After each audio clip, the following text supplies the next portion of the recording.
The mortgage renewal wave is real. It's not made up. It's not overblown internet noise. It's a genuine wave of people who locked in a 5-year fixed rate back in 2021. And that wave is landing right here, right now, well into 2026. But here's where I think the conversation goes a little sideways. Everyone's fixated on, is my payment gonna double? Are people gonna lose their homes? And for most people, honestly, no. That's not really what's happening. What I don't think enough people are talking about is what happens to your money once you actually renew. Not just what you pay and where it actually goes. And that part, I think, actually matters more than the number that people are actually panicking about. My name is Shameer Arain. I'm a Toronto real estate broker and I've been in the business for 16 years. So I've also been that guy stressing out about a mortgage renewal myself. If you want help putting a plan together, you can book a discovery call with me through the link in the description below. All right, let's get into the actual numbers. So let me walk you through a real example and I'll show you exactly what changes and more importantly, what doesn't get talked about enough.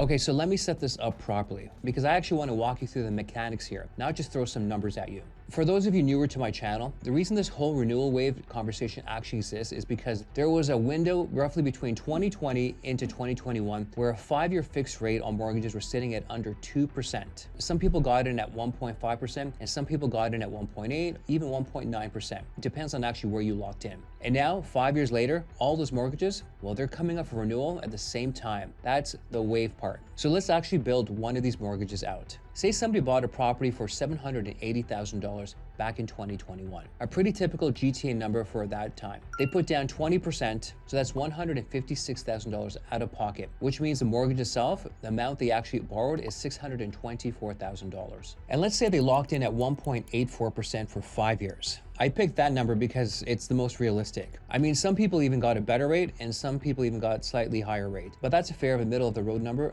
for that window. They got a 30-year amortization because a lot of first-time homeowners were stretching out the amortization to keep the monthly payments as low as possible. It makes sense, right? Lower rate, longer amortization, and just trying to get the numbers to work for you. So run that number, $624,000 at 1.84% over 30 years. And your monthly payment comes out to $2,255. And that's a number they've been paying every single month for the past 5 years.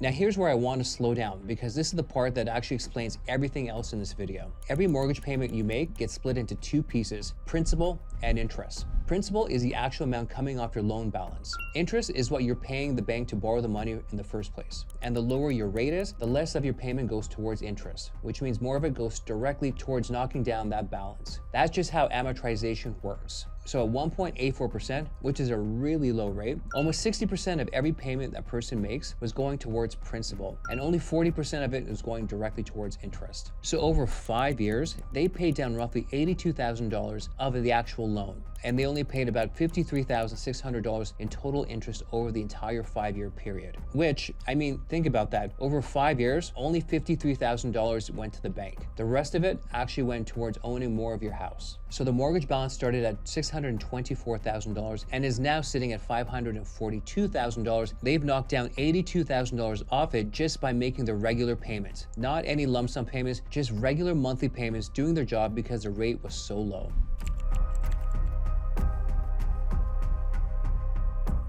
All right, so now it's renewal time. This is the part that everyone's actually scared of. So let's look into it. The interest rate today, well, they're obviously not 1.84% today. I'm gonna use 4.14% here, which is the middle ground from what I'm seeing across fixed rates right now for most buyers. And it doesn't matter hugely if this is your primary residence or a rental. We're seeing things generally cluster in that range. And we have 25 years left on the amortized since 5 years already went by. So plug that in.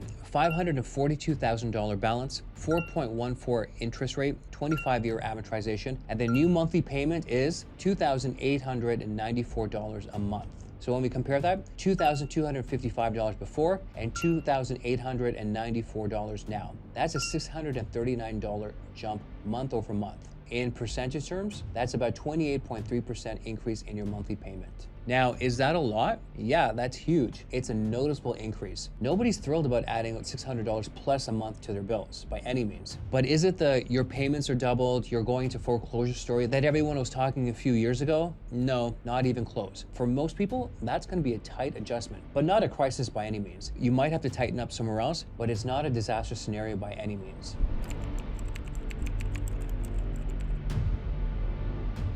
And this is the whole point of the video. The payment number isn't actually the most important thing that changes here. And let me show you what I mean. Let's forward again. Same person, same mortgage, and now 5 more years go by and they hit their next renewal. Let's assume the rate is roughly similar, around 4% range, just for comparison. Remember how 1.84%, about 60% of every payment was going towards principal? At that new rate, that basically flips. Over the next 5 years, this person pays down about $69,000 in principal, but pays roughly $104,000 in interest. That's over 60% of every single payment going straight to the bank, not toward your actual loan. So the exact same monthly discipline, same person paying every month like clockwork, is now doing less work on their actual debt. And here's the number that actually puts things in perspective. Over the next 5-year term, this person pays almost twice as much in interest as they did over the entire first 5 years at their old rate. $53,000 has now become over $104,000. Lower balance, but a much higher interest bill. That's the flip. That's the whole part of the renewal conversation that I think gets buried under all the "is my payment going up" talk.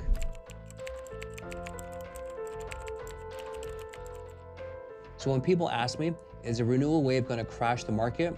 I go, probably not in the way people think. Most people, well, they can absorb $600 to $700 a month increase, especially over a few years of rates coming down from the peak. What I actually think matters here, a huge chunk of GTA homeowners are about to go from aggressively building equity to mostly just paying rent to the bank once again. And that absolutely changes how people think about their property. If you're someone who's counting down on 5 more years of fast paydown to build up equity for a move-up purchase or to refinance for something else, that math just got a lot slower. And this to me is a real story of the renewal wave. Not whether people can make the payment, it's what their money is actually doing for them once they do. Here's where I actually net out on this. I don't think the renewal wave tanks the market by any means. Most people can actually stretch to cover the renewal payment. It's definitely annoying, but not devastating. What I think actually matters is a shift in what the payment is actually doing for you. That's a piece that keeps getting skipped. I'm curious, what does this look like for you though? If you got a renewal coming up on the horizon, has the increase been in the same ballpark? And to be honest, before this video, had you even thought about the fact that more of your payment is now being fed into interest rather than your down? For some of you, this might be a total non-issue. But for others, this might be the thing that tips you towards listing your property or staying put for another decade. Drop your comments below. I genuinely want to see how this is playing out across different renewals. Thanks for spending some time with me. My name is Shameer Arain.